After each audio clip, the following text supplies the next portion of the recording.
I'm here with Blyth Tait at the very beautiful Windsor Farm. We're sitting here, we've got the beautiful Strzelecki Ranges behind us, lovely big arena that Blyth's been teaching in over the last couple of days and out on the cross-country course. And Blyth has left behind a very cold, wet, dark England to come over to New Zealand and Australia. So when did you arrive, Blyth?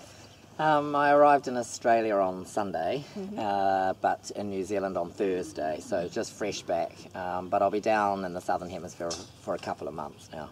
And so you come back regularly? You're based how long in England I now? A long certainly do. time? Well, no, I've been back in New Zealand. I've only been back up in the UK for 18 months, but I hope to be up there for maybe through till Rio. No plans beyond that, but I always try and come home for the summer, for the Southern Hemisphere summer. There's not much point in being in the UK at this particular point in time. It's the season's come to an end and it's cold and miserable, as you said, so you come home every year. Yeah. And do you have young horses here that you compete while you're over here? No, not in New Zealand. I'm hoping to try and find some young horses to take back up to the UK. Initially when I went up there I wasn't going to be up there long term, but now that I'm thinking a bit more long term, I want to take some young horses to produce through to the upper levels and hopefully for myself to compete, but if not, well, you know, eventually to sell on. Yeah, yeah. And so tell us a little bit about your top horses that you've got at the moment over in the Well, UK. I'm struggling, I have to say. Unfortunately, my hope that I was going to have to come back into the upper levels, Santos, he's had a few issues.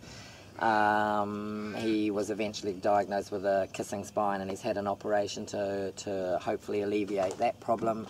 He hasn't come back to competition since the operation yet, so I'm looking forward to that. He'll be back next year. I've got a couple of young advanced horses that haven't competed at the 3-star level yet with me. One of them has competed at the 3-star. He's called High Time, and the other horse is called Xanthus. And so they're really my leading horses at the moment. I really need something at the 4-star level, but you know, it all takes time. In the past I've produced the horses that I've been successful with at the 4-star level myself, and so I'm sort of continuing down that road, and I think it'll be, you know, another year before I have horses that are competitive at the higher level. But you know, I've got some nice young horses, some nice intermediate horses, a couple of nice novice horses, and you know, hopefully they'll be all upper level next year. Yeah. We were talking earlier, there's a lot of discussion around about whether it's best to base yourselves down in Australia, New Zealand or in the UK, and what are your thoughts on that? Well, I think if you want to be internationally successful, I think you have to be based in Europe or the States or something like that, where there's lots of competition and you know, lots of events. The standards in Southern Hemisphere, New Zealand and Australia is equally as good in the UK. I mean, if you can win here, you can win up there.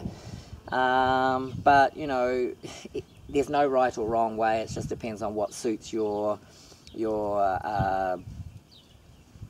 sort of program, really. Whether you're trying to produce a lot of horses, it's cheaper down here.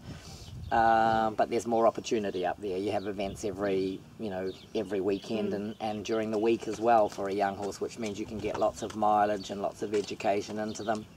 But you know, again, at the upper level, if you don't want to go to a 3-star in May, you can go to one in June. If you don't want to go to one in June, then go to one in July. But down here, you know, we really only have limited opportunities. But you know, I think if you've had international experience and you're competing well here, you can walk straight into the Olympics and do well. It's not that there's a big step in degree of difficulty. The tracks here are strong, they're technical, they're big. But you know, to be getting that real edge against the other people, you sort of need to immerse yourself in that, and so therefore there's, you know, that little bit more opportunity up there.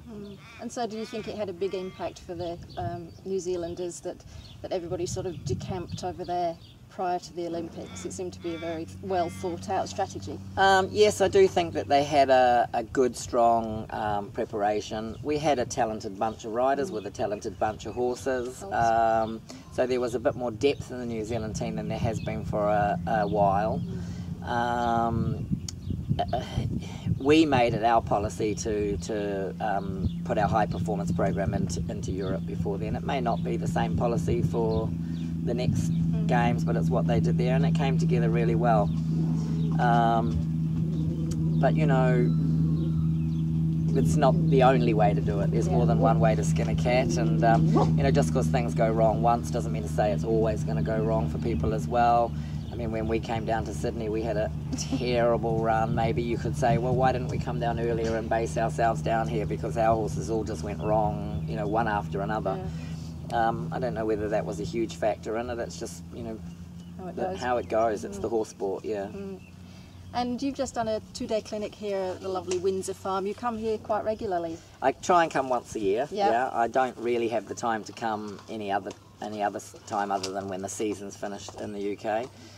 We always have a good bunch of horse and riders. I hope they go away having sort of learnt something and taking things away to work on. We've had 2 good days. It certainly is beautiful. So you head back to New Zealand now? I head back to New Zealand after I've been to do one more clinic in Melbourne. I've got a bit of teaching to do there. Then I'm going to have a break over Christmas, and then it's back to the UK to try and get better for next year. Well, I'm sure you will. Thank you very much for talking to us. My pleasure. And we'll catch up with you again soon. Great, thanks.